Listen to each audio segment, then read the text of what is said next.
Welcome to Talk Football with Tyrone, and welcome to our video today. In our video today, we are going to analyze the Champions League final match between Manchester City and Inter Milan.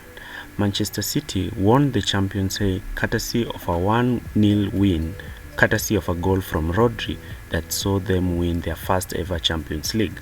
Pep Guardiola wins Manchester City their first Champions League title. But before we start this video, we have a special offer for you. We are currently doing videos and we are producing them quite early. We have exclusive videos, like currently we are completing a video on Manchester United's treble win. We are also looking at Manchester City's treble win this season. These videos are currently not in the public channel. If you want to access these videos and other exclusive perks such as Q&As and our live streams, and also recommend some of our football analysis, would kindly like you to join our Patreon channel, and the link of the Patreon is in the description area below.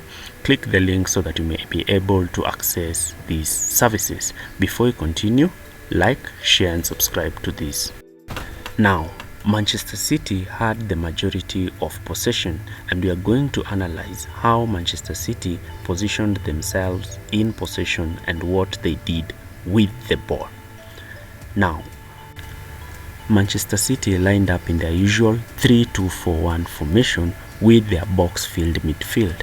The two forwards tied up the two double pivots, while the two midfielders tied up Gundogan and De Bruyne in the half spaces, with Brozovic playing ahead to prevent Haaland from dropping deep. This ensured that Inter had numerical superiority down the middle of the pitch, and this limited Manchester City's ball progression. The box shaped was not effective because of the 5-3-5-4 overload, and therefore Guardiola decided to deploy a 3-4-3 diamond, with Gundogan playing as the number 10, De Bruyne moving down the left, and Stones pushing forward. And this is the diamond that Guardiola created. This ensured that Dzeko and Lautaro were not able to cover Rodri by themselves, and therefore Rodri was able to receive the ball directly from his center back. Inter were proactive in this game, and the two forwards will cover the two Manchester City centre backs, and when Ake received the ball, Barella was keen to step out from midfield to press him. You can see here Inter in a high man-to-man press, and this created all sorts of issues for Manchester City in the first half.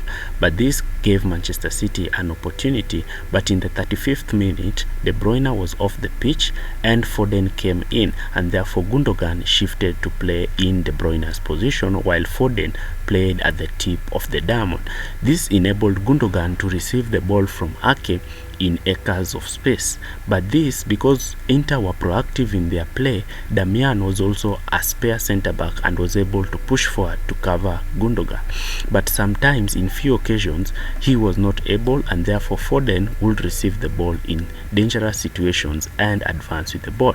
You can see here Damian has come out to cover Ilkay Gundogan, and Foden receives the ball and is making runs in space, and this created one of the best chances for Manchester City to score a potential second goal and seal out the tie. This diamond setup of pushing John Stones in an attacking midfielder position ensured Manchester City had 6 men in attack against Inter's 5-man backline, but Inter were able to contain this Manchester City team and prevent. Now, this is one of the tactics that was employed to score the first goal. Now, Guardiola likes to position his wingers high and wide, and therefore John Stones pushed high up and occupied the half space position.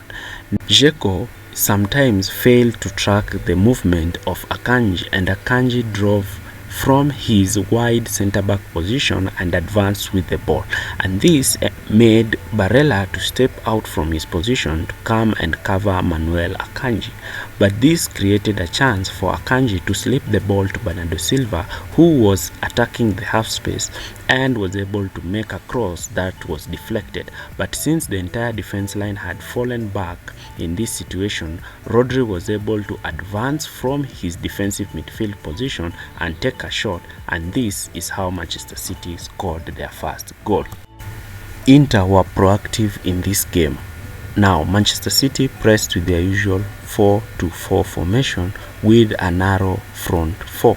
Grealish and Bernardo Silva played quite narrow, anticipating the movement of the ball and pressing systematically. John Stones dropped in the backline and therefore Gundogan dropped in midfield. So Onana would pick Dzeko, who was an able target man, but sometimes Inter preferred playing from the back, and this was aided with the passing range of Onana. So when the ball was played to a centre back, Bernardo Silva would press in an out-to-in position and limit ball progression, while Haaland and De Bruyne would cover the two double pivot. Barella would be positioned wide, and therefore Onana would find him with a pass high up and wide, and they will create a 2v1 against Ake and therefore have numerical advantage against Nathan Ake down the left hand flank. This made the entire Manchester City side to shift in order to compensate for this. Therefore, Inter were able to receive the ball and switch the play to Damian, who was playing down the left hand flank, and this created a lot of problems for Manchester City down the right hand flank. Inter had their instances to score goals but failed to capitalize on their chances.